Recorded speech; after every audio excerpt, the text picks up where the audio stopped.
Good afternoon, students. Welcome to this lecture on COA. Today, as we will discuss some part of COA. Okay, the flavor of what you will learn in this subject, and then we will gradually go into in the live classes. When I start, then we will look into in the depth. My guarantee to you today will be you will learn something today for COA, and also I will try to make sure I don't use any technical jargons. I don't believe in technical jargons. I first simplify things, and if required, only after simplifying, we'll go with some technical jargons.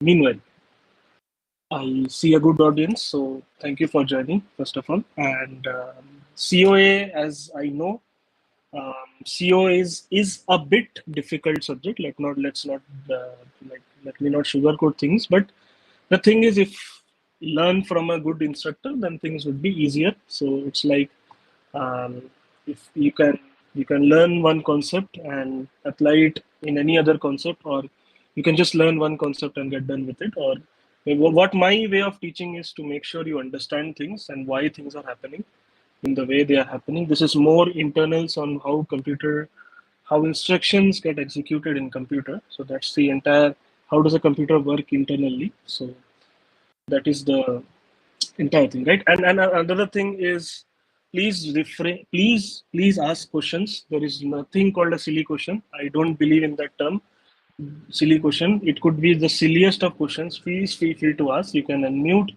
you can put down in the chat, whichever feels okay with you. I want to make it as interactive as possible, because then only everyone can learn. And also, please make sure you understand these concepts. And today, my guarantee to you, no technical jargons, but still you will learn something. Okay, that is my guarantee to you. So without any, okay, 1 second. Dinesh, am I the presenter? I think I'm not. Can you make me the presenter, please? Yeah, you are present. Okay, thank you. Yeah, I can see that. Okay, thank you. So let us start. So first of all, as always, my introduction. Some of you might know me, but still, my name is Aditya, and I am an MS in Computer Science from the Indian Institute of Technology, Madras. I hold a BTech in Computer Science from KIT University, and I have worked in this space of compilers, architecture, operating systems, in total system software domain. So my thesis was also based on system software. So I have knowledge as well as experience in this field, and that's why I feel this is a very good subject that I'm about to teach you guys. So today what we will do is, as part of this demo class, we will start with something called instruction execution, okay, and speeding things up. So it's a very abstract term for now, okay. Don't worry if anything doesn't make sense now. You can feel free to ask. Either I will give you the answer, or I will tell you that you need to know something beforehand, and then we can cover that in the class, but you will get the answer, so don't worry about that. Okay, so now what we are trying to learn today is, given any instruction, how is it executed in the computer? Okay, an instruction as simple as 1 plus 2. Okay, an instruction as simple as 1 plus 2. What is an instruction? Instruction is just something that is a task that is executed. In this sense, you want to add the two numbers 1 and 2. Fine? Cleared with the problem? And how is this thing executed in the computer? Okay? Okay, fine. So before that, okay, I assume all of you have written C programs, correct? Has any one of you here written a C program ever? See, I want this class to be interactive, okay? So please feel free to write down in the chat, or feel free to speak up. Has any one of you written a C program ever?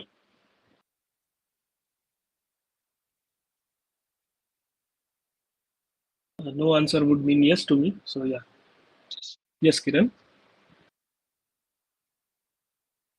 You were saying something, Kiran. Feel free to speak.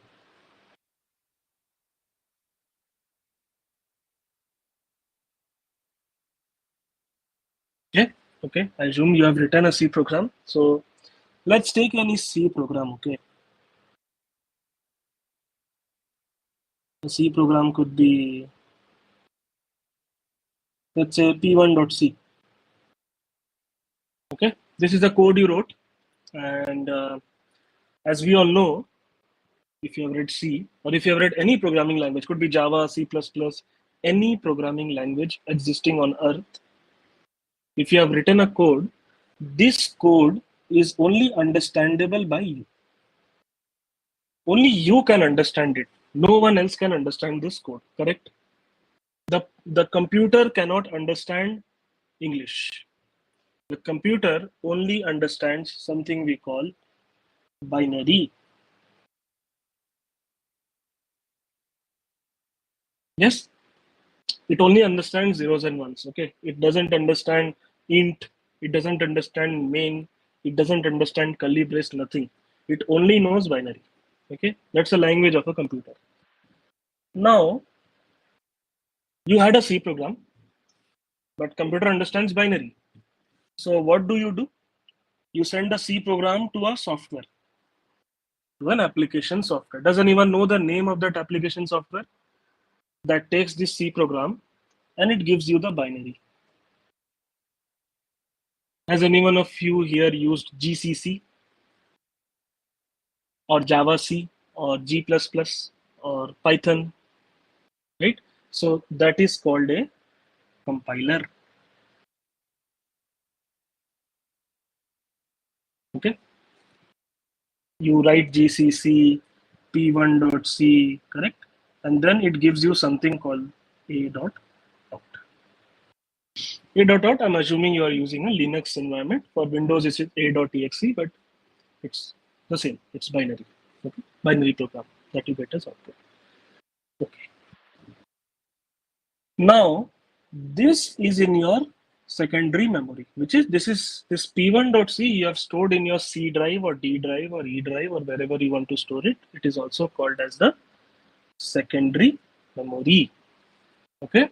So with this knowledge, let's abstract things out here. So you had p1.c, which was in your secondary memory.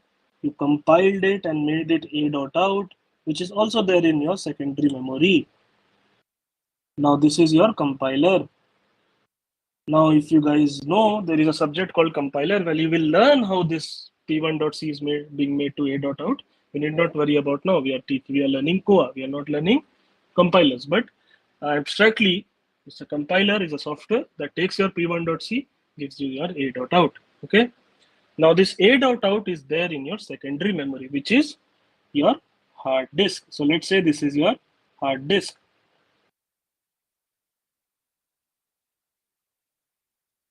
Your a.out is lying here. Your p1.c is also lying here. Okay. This is your CPU. Okay. Now, what is a.out? A.out is a binary equivalent of p1.c, which means a.out is a file that contains zeros and ones, and this a.out contains instructions that are to be executed by the CPU from I0, I1 till IN. Let's say there are n instructions. So from I0 till IN, these are the instructions that are being executed. Okay.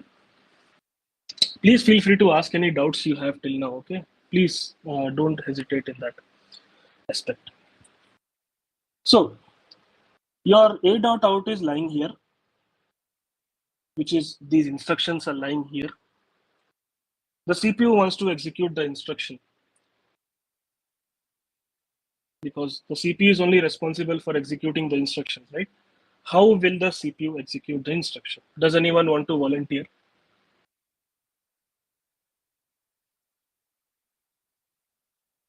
Does anyone want to volunteer? It could be the silliest of answers, guys. Please feel free, okay? This is all imagination. This is not rocket science. Someone had come and made this. Maybe you take a shot. What do you think? How will the CPU get those instructions and execute?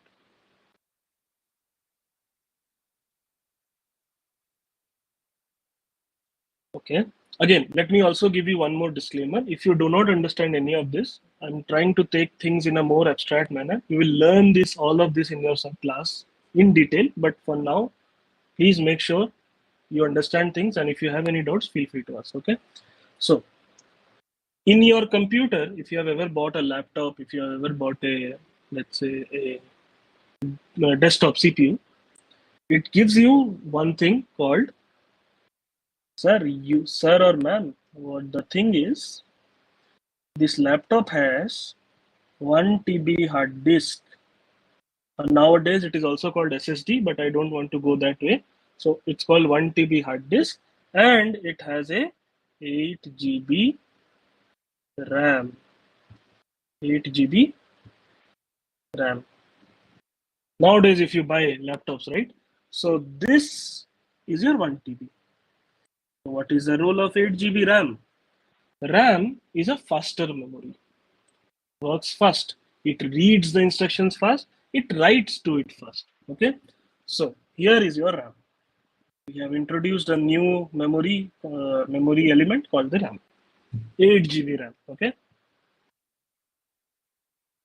And the CPU can access the RAM much faster than it could do the hard disk. Why it does that? We will look in detail, but still, to more, just a good heads up. Hard disk has platters. It is an electromechanical device, and RAM is an electronic device. When things go mechanical, it becomes slow. How slow? Slower as compared to the CPU. That is why. That is the reason why hard disk is slower than RAM. RAM is a much faster memory because it is an electronically enabled memory. Okay, so my A.out is still there in the hard disk. The CPU knows, now I told you that the CPU will say, hey, I know the RAM is faster, so why should I go to the hard disk? Why should I execute from the hard disk? Very valid thing. The CPU will only talk to the RAM. CPU said, I will only talk to the RAM. Or as we say in Hindi, मैं सिर्फ RAM से बात करूंगा. ठीक है? So that's how. So CPU will only talk to the RAM. But the A.out is still there in the hard disk. So here comes your operating system. It says, okay, when you type that command ./A.out to execute your program, the operating system comes in and says, okay, sir or ma'am, you want to execute this program. See, this is there in the hard disk. Please give me some time. I will put it in the RAM and tell the CPU that, hey, start your execution. Okay. So what the OS does is something called loading. Loader. What does loader do? Loader loads. It just copies whatever A.out is present in the random access memory, the faster memory. Okay. Now CPU is happy. CPU is saying, okay, I wanted to talk to RAM. Thank you, operating system, for giving me this piece of code. Now again, how does a loader work is a subject that is also there in your GATE computer science called operating system. Okay. So now again, we are not gone into COA space abhi. Okay, we will go. Don't worry, we'll go. After the A.out is loaded to the RAM, it is loaded. Now what happens? Okay. Now RAM was not waiting for your A.out all this while, right? RAM was executing other things as well. For example, it was showing you the time. It was giving you this desktop where you're watching your thing. It is also running this program called web browser where you are able to see this lecture. Correct? It has a lot of role in it. It does a lot of things. Okay. It is not waiting for your A.out ki bhai wo ek din aayega, then I will start executing. No. RAM is constantly executing things. So it's not necessary that every time OS will be able to load in the 0th location. Now, what is 0th location? Again, all these things are technical, going a bit more technical. So I will put a stop here because I can teach for hours, but still I'm trying to make this a demo. So please bear with me. So once the A.out is loaded to the RAM, okay, A.out will start executing from some location, because if you look at the RAM is a huge chunk of memory, 8 GB chunk of memory. Your program is, let's say, 1 KB. Okay, 1 KB is nothing in front of 8 GB, right? It's like, so your OS came and said, hey, your A.out is lying now somewhere here. So this is your A.out. Okay, this is your a dot out in the RAM, and this starting address is a1, which means the first instruction that you have to execute of a dot out, that location of the first instruction, which is the address, is present in a place called a1. Okay, is present in a place called a1. Okay, now OS knows about this. OS knows that I have loaded it in a1. So OS will tell the CPU that, hey, this guy or girl wants to execute this program a dot out. I, as an operating system, have done the hard work for you, which is taking this a dot out from the hard disk, and I have copied it to the RAM at a location A1. So CPU, why don't you start executing whatever is present in A1? This the OS will do. This is the entire process of loading. I'm not here to teach operating system, but it's necessary to know this before I go ahead. So please bear with me. But that is how it happens. This A1 is told to the CPU. How is it told to the CPU? It doesn't go and say, "Na, bhai, A1 hai, shuru kar do." Nahin. How it tells to the CPU, the OS is, in the CPU, the address that is currently being executed, or the address that is next to be executed, is stored in a place in the CPU called a register. Yeah, this register is stored in the CPU. Register, just think of it like a box. Okay, it's a storage location. It's a location to put things in. The CPU, the next address to be executed from the RAM, stores it in a place called the register. And this register has a special name called the program counter. Okay, again, a bit. So I'm giving you a technical jargon now. Let me give you the disclaimer, but this is important because it's a name. Okay, you can give the name as IGC also. Doesn't matter. It's a name. It's all PC. Okay. Okay. So what the OS does is, OS says the CPU, oh, this guy wants to execute a dot out. I loaded it in A1. Why don't you start executing things from A1? So the OS will load the address A1 in the PC. See, now the CPU knows there was a program p1.c. He compiled it to a dot out. So he's a good person because he compiled it to a language that I will understand. Okay. The OS came and said, hey, what I have done for you is I have loaded that a dot out to the RAM because CPU said I can access RAM faster. So why should I go to the hard disk? For me, RAM is faster. Why should I go to the hard disk? So CPU only talks to RAM, but but your program was in hard disk. So the operating system loads that program a dot out in the RAM and tells the CPU that, hey, CPU, you got to start executing from address A1, which I have loaded in the RAM. And how does it tell? There is a location in the CPU called the program counter register. It loads the value A1 in that program counter register. Is there any problem, any questions till now you have? Till now, whatever I've taught. Anything that did not make sense?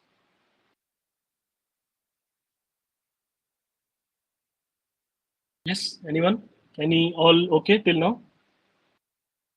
Yeah, ऊपर से not going right.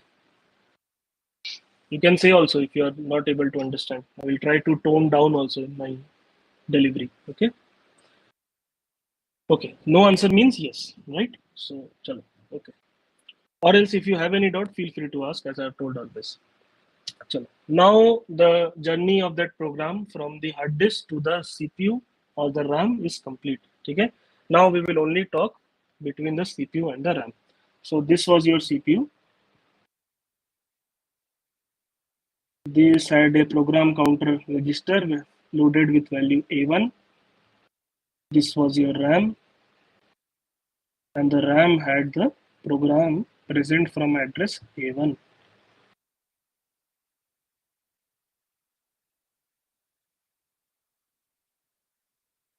Okay. Okay. Now comes QA. Now this is from where we start our subject COA. Okay. Okay.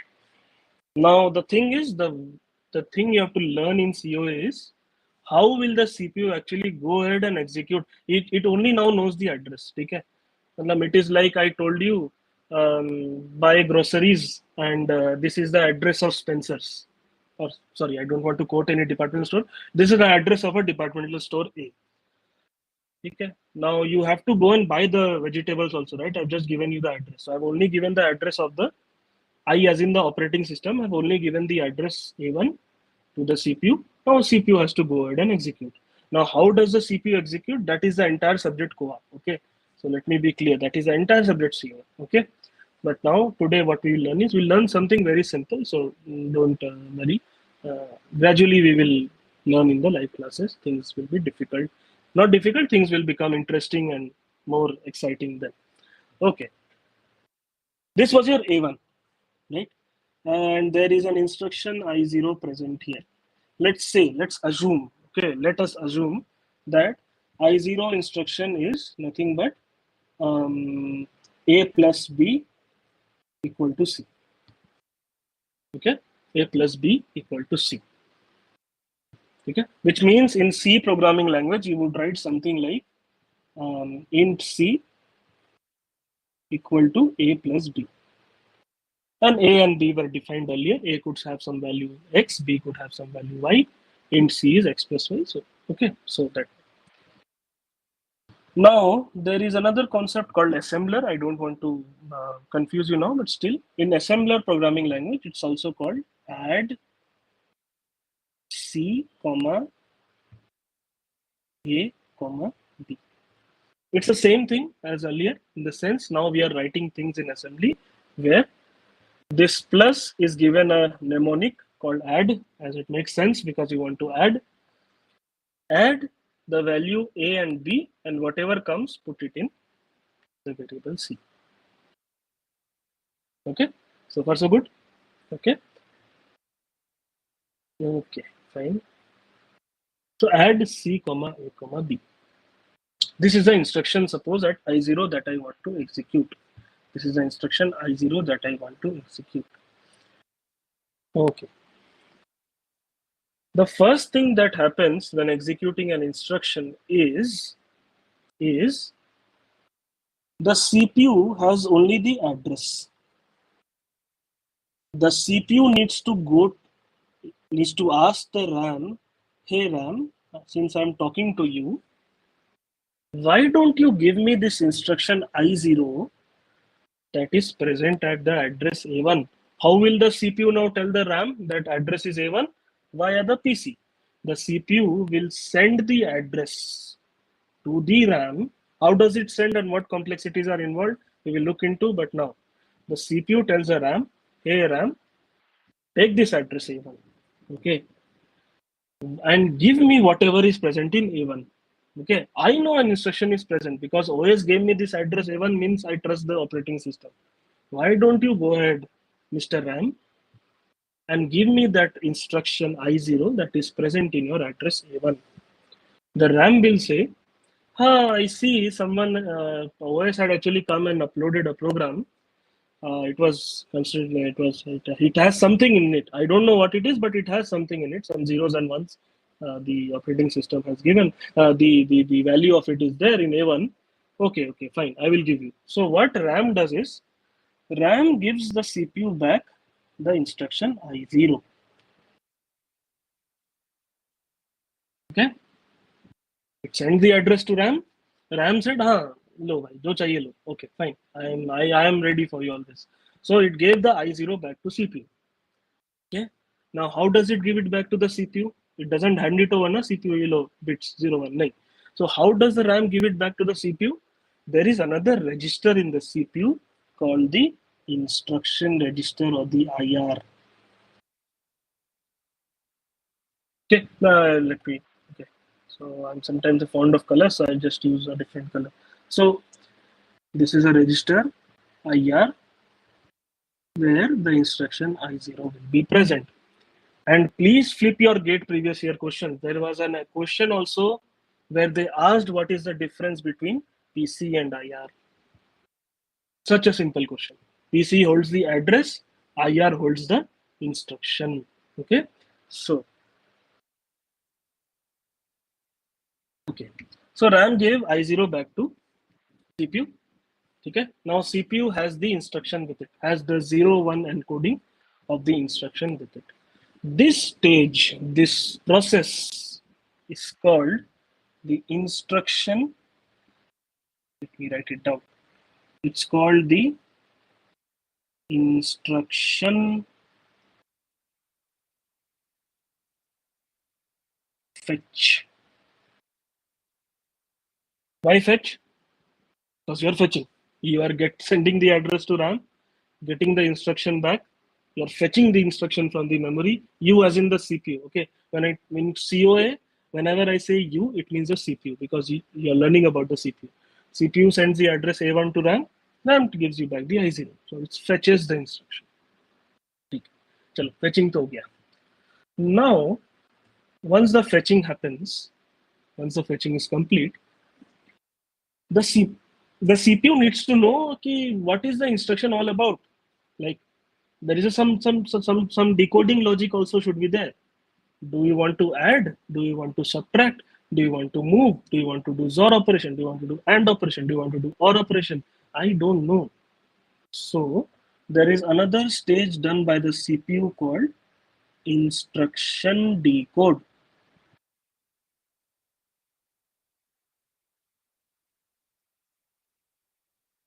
Okay?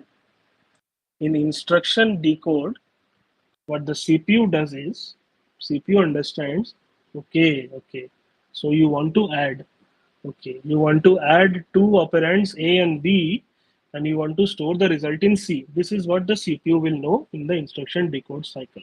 How does it know?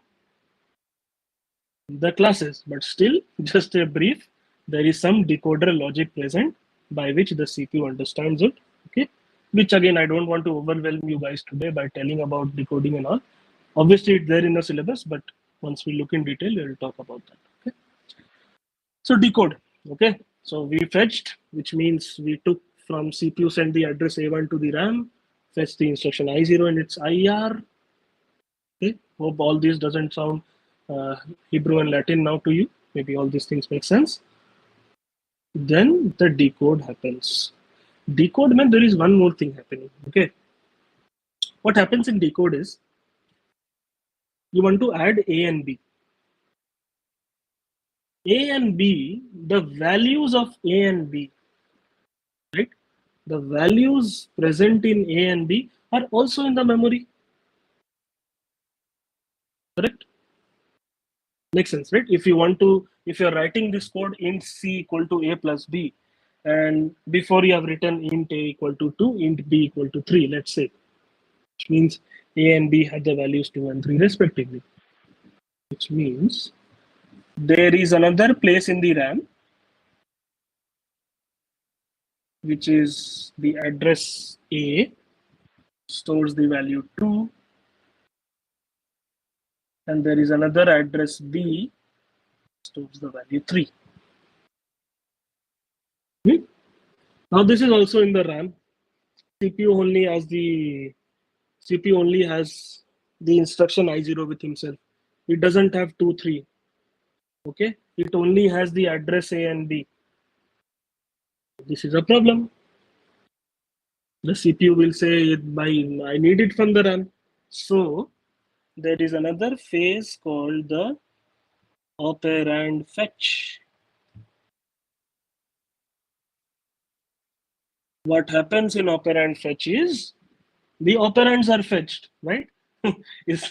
Okay, so what it means is you want to fetch the operands of the instruction, which is fetch whatever is present in A and B, which is 2 and 3. And what the CPU will do is it will again tell the RAM that, hey RAM, can you give me whatever is present in the address A? Hey, can you give me whatever is present in the address B? RAM will say, sure, sir. Why not? Why not? So RAM will give you the values of A and B. Now, what is R1? Please hold on. I will say. So it will give you the values of A and B, 2 and 3, and store it in another register. which only stores data. This the problem. The task of this register is to store data. Okay, it will fetch those operands present in A and B, which is the values 2 and 3, and store it in registers R1 and R2. Now CPU has the power. CPU has the fetch. CPU can decode it. CPU has fetched the operands A and B. Okay, now CPU will say, okay, I have everything with me, and there is a unit in this. There is a special circuit present inside your CPU called the ALU, which is the arithmetic and logical unit, which executes this instruction.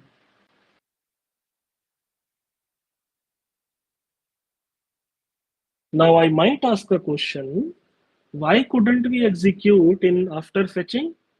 The answer is, sirf fetching is not enough. The CPU needs to understand what has to be executed. That is the decode stage. The CPU wants to know how do you fetch the operands. That is the operand fetch.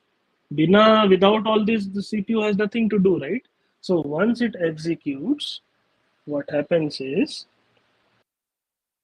so in the execute stage,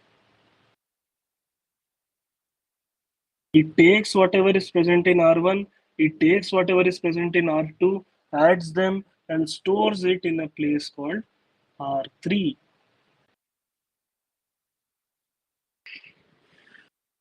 Okay, see how sequentially things are happening, right? Nothing should sound very कि भाई क्या हो रहा है? Nothing. The CPU had to execute the instruction I0. It fetched it, decoded it, fetched the operands, executed it. Okay? I mean, all these things should be clear. So have we completed executing the instruction by now? No. Why? Because what was the instruction? The instruction was C equal to A plus B, not R3 equal to A plus B. What is R3 now? If you make a guess, R3 is also one of the registers like R1 and R2 where you store data. Okay? So it added the value present in R1, added the value present in R2, but now I have the value in R3. Okay? Now it has to store this in some location C. In your RAM, your program was present. Then A was present, so this is A. Your B was present, so this is A, this is B, and now your C will be present here. Again, this need not be sequential. Okay, in operating system you will understand how memory is managed, so that's a operating system topic. But it could be sequential, it could not sequential. That should not bother you now, because once you have that address with you, that is like jahan bhi ho, like I have to put in as a CPU whatever is present in R3. So what the CPU will do is, whatever is present in R3, it will tell the RAM, hey RAM. So here is a thing. I do not want anything from you now. Okay. In fact, I am giving you something, which is I am giving you the value of R3. The RAM will say, ठीक है, मतलब मैं क्या करूँ? What should I do with that? So CPU will say, okay, there is a place called C. There's a location called C in your memory. Why don't you go ahead and put the value present in R3 in C, which is, it puts the value 5 here, which is 2 plus 3. So A had 2, B had 3, ALU executed, R3 had the value 5, and in this stage called the write back,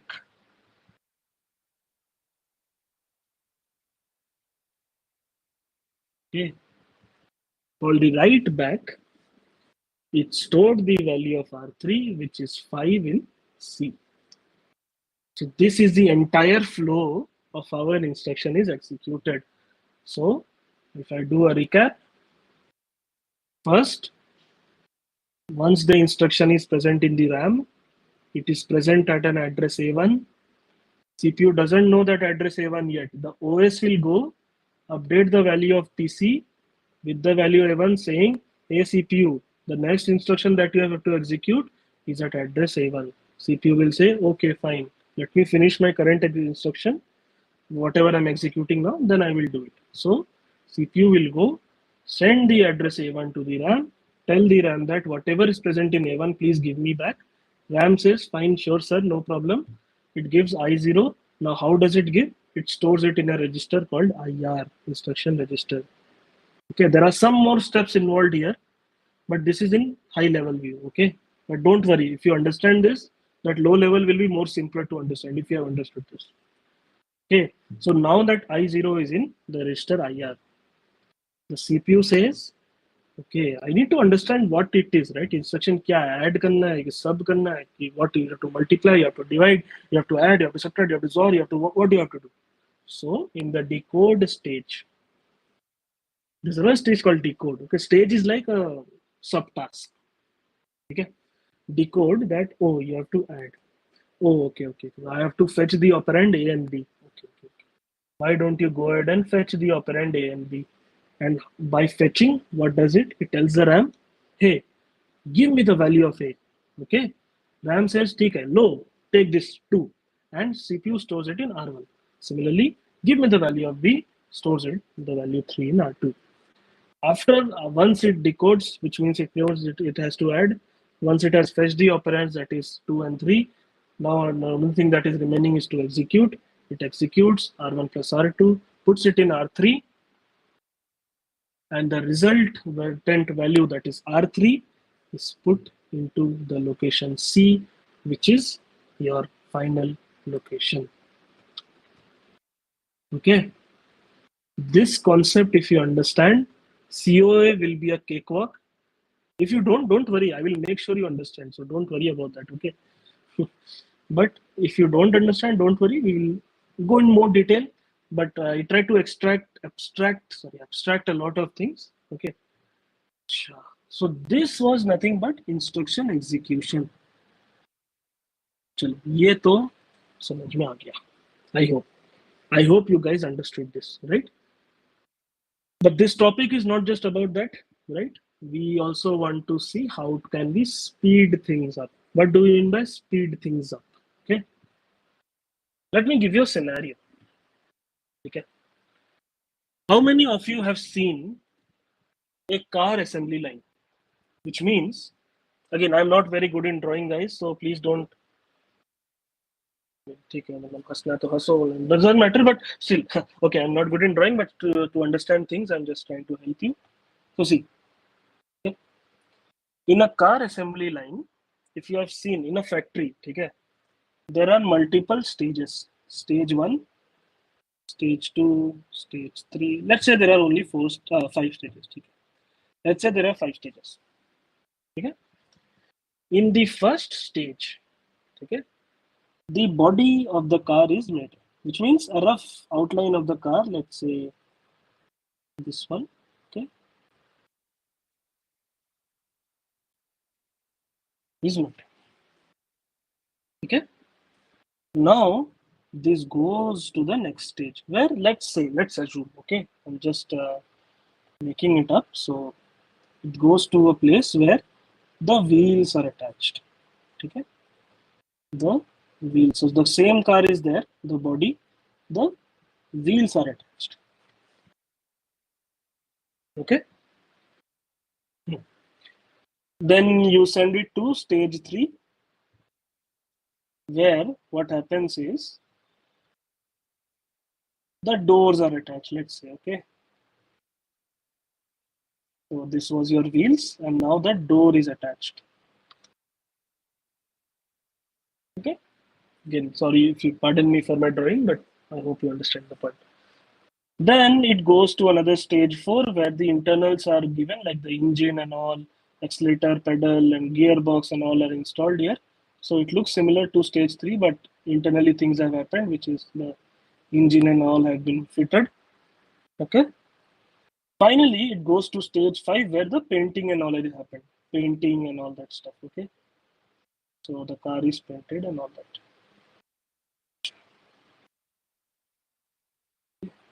So let's say painted in blue. Okay.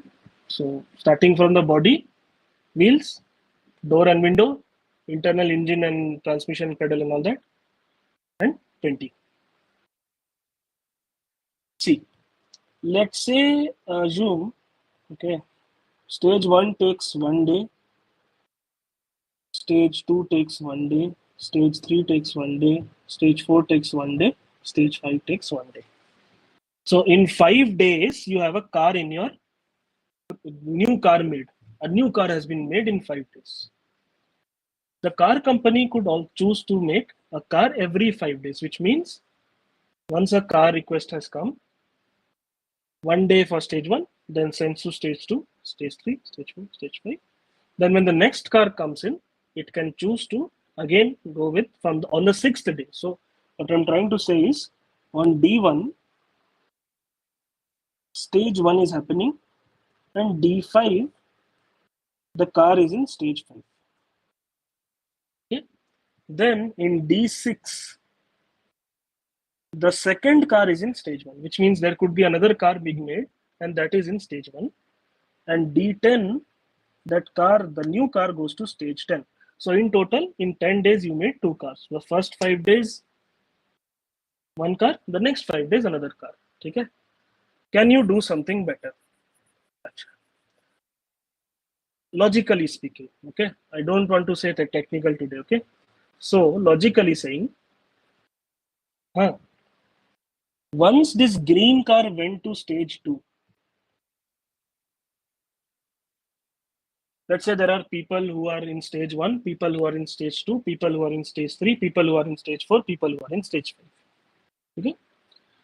The person responsible for stage 1 has made the body of the car and given it to stage 2 saying, bhai, go ahead and add the wheels.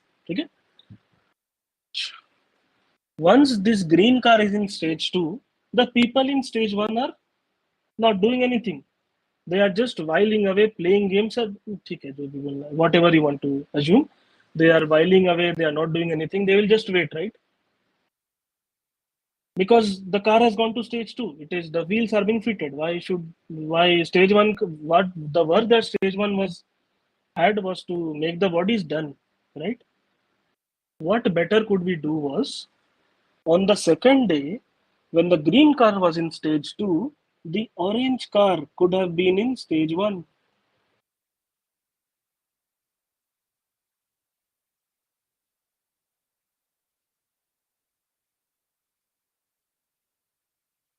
Okay, which means if I just write it in this term, so on day 1, okay, sorry, on day 1, so let's say these are, yeah, on day 1, day 2, day 3, day 4, day 5, day 6, day 7. Okay, so on day 1, the green car was in stage 1. On day 2, the green car went to stage 2. On day 3, green car went to stage 3. On day 4, green car went to stage 4. On day 5, green car went to stage 5. So on day 2, the orange car could have gone to stage 1. Do you somehow understand this thing, this concept? Anyone? Why could I send the orange car to stage 1 in day 2? Because on day 1, the green car was in stage 1. It has gone to stage 2 in day 2. So stage 1 is empty. No one is doing anything in stage 1. So the orange car could go in stage 1. Now in day 3, stage 2 is empty. So orange car could go to stage 2. On day 4, stage 3.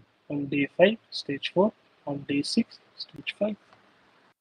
Meanwhile, on day 3, stage 2 is busy. Stage 3 is busy. So let's say I want to create a yellow car now. Okay, stage 1 can go for the yellow car. Stage 2 can go for the yellow car. Stage 3 can go for the yellow car. Stage 4 can go for the yellow car. Stage 5 can go for the yellow car. Now, instead of 15 days to create 3 cars, the first car came out in 5 days. See, the first car came out in 5 days. The second car came out in the next day. The third car came out in the next day. In 7 days, we have 3 cars coming out instead of 15 days. Which is a better way to do things? Is this one better or the earlier one? Obviously this one, because this is faster, right? This concept is one of the most important concepts in CO that you will learn, called pipelining.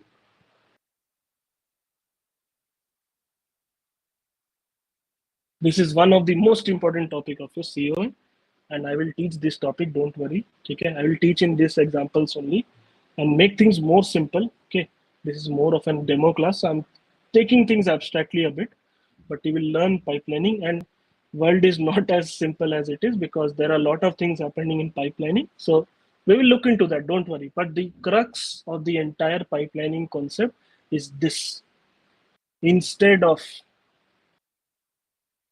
15 days, ठीक है, अब ये तो, now you might be thinking, यार, I came in a COA class, this guy is teaching me automobile, है ना? ठीक है, चलो, let's map it to COA also. Okay, so you had a program which had an instructions from I0 till IN. Okay, I just showed you in detail how does I0 executes. Okay, instead of the stages in the car assembly line, what stages we had? We had something called instruction fetch. We had something called instruction decode. We had something called operand fetch. We had something called execute. We had something called write back. यही stages हैं, like in the CPU terminology. First you fetch, then you decode, then you fetch the operand, then you execute, then you write back. ठीक है, चलो, first thing is done. Now, whatever is called days here, right? D1, D2, D3. In CPU terminology, it is called cycle. Cycle 1, cycle 2, cycle 3, cycle 4, cycle 5, cycle 6, cycle 7, cycle 8, cycle 9, cycle 10. Okay? Whatever is present days, that's called cycle. Cycle means time unit. Okay? It's like if you say cycle time is 1 second, which means every 1 second mein, one of these operations are happening. One of these micro operation, we call it in technical term, but one of these operations are happen. Okay, so see, this is your I0. In cycle 1, it goes to the stage called instruction fetch. In cycle 2, it goes to instruction decode. In cycle 3, operand fetch. In cycle 4, execute. In cycle 5, write back. Okay, same as earlier, na? Cycle 1, like first time unit, fetch, next time unit, decode, next time unit, operand fetch, next time unit, execution, next time unit, write back. Now, when it comes to instruction 1, yeah, I could have easily fetched the instruction in cycle 6. I could have done it. But in this case, you will see that it will require you 10 clock cycles to execute 2 instructions. मतलब 10 seconds for 2 instructions. Just don't think of cycle as cycle, think of it as second. Okay? 10 seconds, 10 seconds. But as I said, in the cycle 2, which is in the second, sorry, what am I saying? So in the cycle 2, right? In the when time is 2 seconds, I0 was in decode stage. So okay, fetch is a different independent unit. So I can fetch I1 by then. Then ID, which is decode happens. Then operands are fetched. Execution happens. Right back. Now when it comes to instruction 2, at cycle 3, at cycle 1 you can't fetch because I0 is being fetched.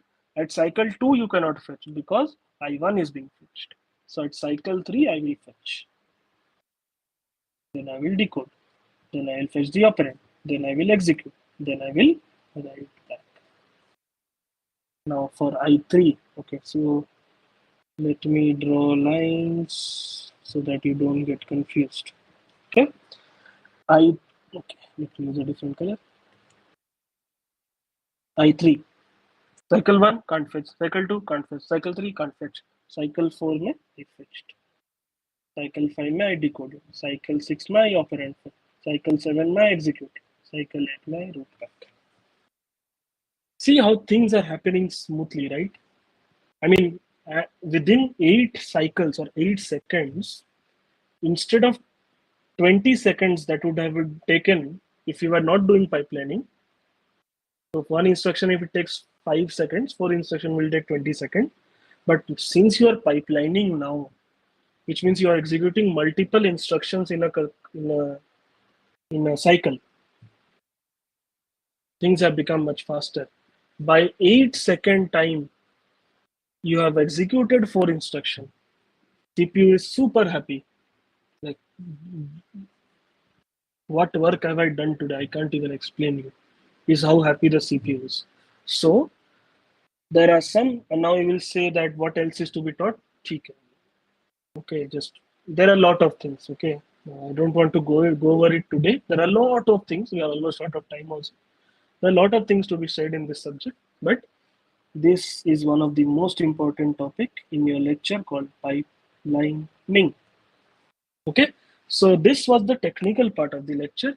Just let us quickly go over the syllabus that is there in the syllabus that it is there in your GATE exam, and then we will wrap it up. Okay, this is what you guys will learn in this subject. So we will start with machine instructions. What is an instruction, types of instruction, and addressing modes. Okay, don't worry. Okay, I am here. Don't worry about what is it and how it is. Okay, daro mat. Okay. Second topic we will learn is ALU. Data path you already have learned today if you understood it. Okay, that instruction execution is nothing but data path. And the control unit is one important topic that we will learn. Then we will go with C. This is that's why I put it in a separate point because it's very important to learn called instruction pipelining. So that's the next topic. Then we will learn memory hierarchy, which is about the cache. What is the cache? We'll learn. Okay, main memory, and we'll learn about the secondary storage, hard disk, and the like. We have learned some part very briefly now. Now, what is a cache? You might think. Okay, wait. Okay, just wait. Okay, you will learn. Okay, and I'm here. Don't worry about it.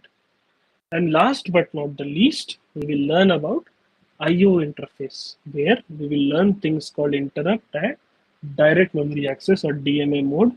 I/O interface is nothing but whenever you press a button on your keyboard. Let's say you wrote your name. Let's say you wrote IGC. How does it write IGC on the computer? Okay, you wrote IGC. How does that thing is written in the computer? Okay, so what that communication that happens between the keyboard and the CPU we will learn. Also, your mouse is also an IO device, input output device. Or let's say a printer, you send something to the printer. How does the CPU communicate with the printer? Okay, it has a lot of similarity with operating system. One of the topics is you will learn twice. Let me be frank, because secondary storage it's also there in operating system. So that's how it is. But there are some things which are present here, not present there. Some topics, secondary storage are present in operating system, not here. So that's why some intersection is there and some exclusivity is also there. So don't worry about that. So we will learn that, and yeah. So this is what we will learn from the course, and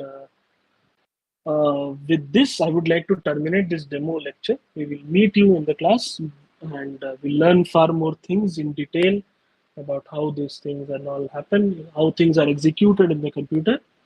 With this, I would like to conclude the class. If you guys have any questions, feel free to ask. Don't worry, don't hesitate in that. And also, if you have any questions, feel free to put in the chat. Okay, with this, I would conclude the lecture and hand it over to Dinesh for any concluding remarks. Dinesh, you are there, right?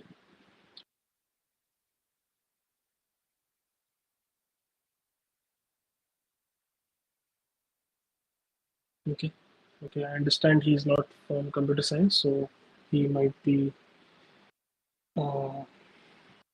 Okay, don't want to say. Okay, fine. So I will just text him. Meanwhile, if you guys have any questions or any feedback or anything, what we will learn, how will we learn, what is the weightage, feel free to ask.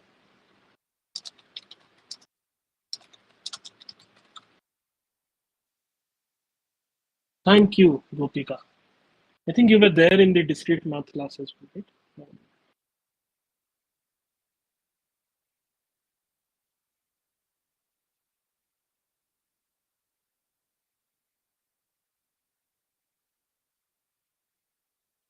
Okay, if you do not have any questions, feel free to exit the call.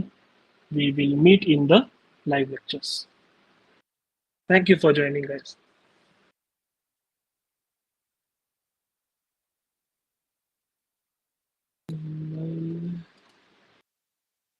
I'll check YouTube as well.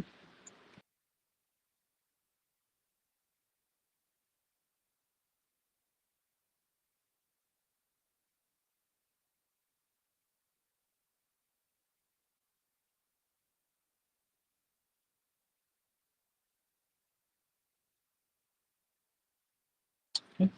Seems to be silent on YouTube as well.